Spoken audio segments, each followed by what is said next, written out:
नमस्कार। पिछली बार आप लोगों से मैंने नीम के पत्तियों की चर्चा की थी। कुछ उस पर परीक्षाएँ भी आई हैं कि इसका कैसे प्रयोग किया जाए।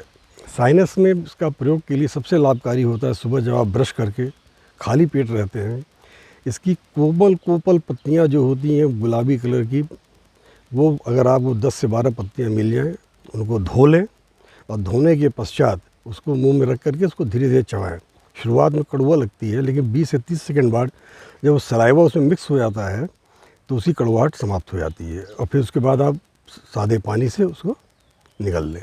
इसका इसी प्रकार से सेवन साइनस में किया जाता है।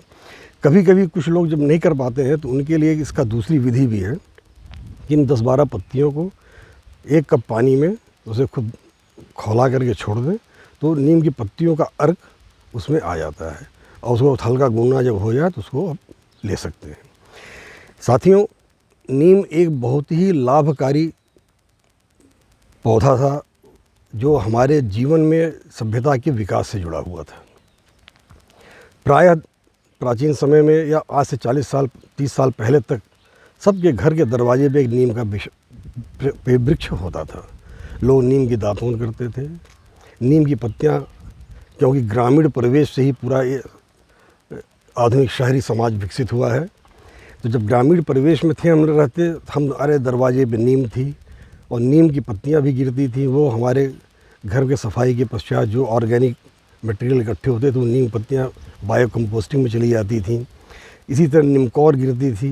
निमकौर जो गिरती थी, निमकौर के भी 2 प्रयोग होते थे।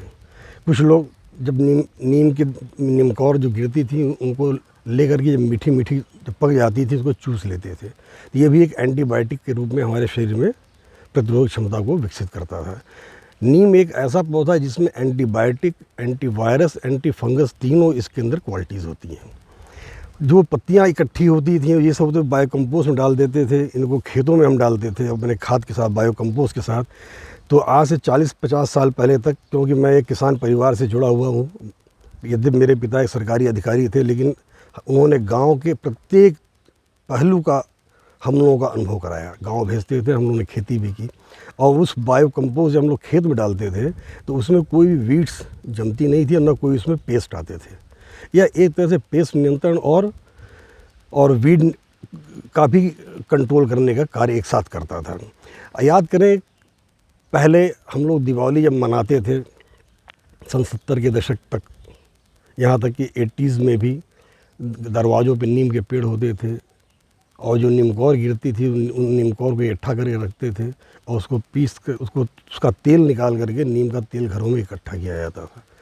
घरों में एक दिया नित्य, जब बिजली नहीं थी तो एक दिया नित्य नीम के तेल का दिया जलाया जाता था घरों में। दिवाली आती थी तो यम का 5 दिए निकालने का विधान आज भी 2 दिन पूर्व दिवाली से प्रारंभ होता है और नित्य 5 दिए निकाले जाते हैं। पहले दीपावली पर यही 5 दिए नीम के तेल के निकाले जाते थे। पहला दिया घर के दरवाजे पर रखा जाता था।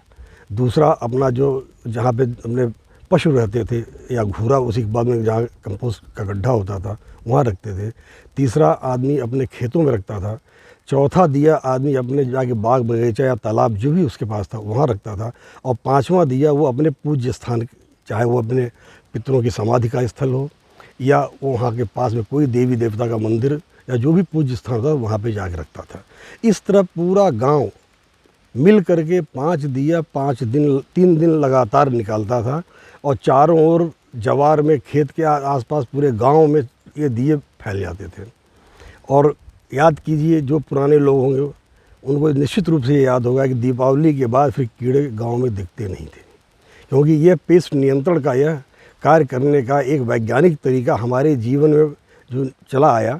लेकिन आज देख के बड़ा कष्ट होता है कि आज वह मकान वही है, दरवाजे से नीम गायब है।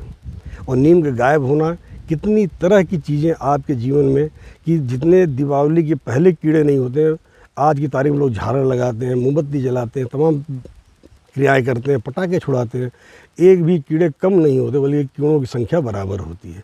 दीपावली का त्यौहार के पीछे जो छिपी हुई वैज्ञानिकता है वह कदाचित इस नीम से जुड़ी हुई है।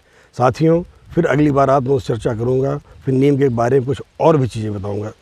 धन्यवाद।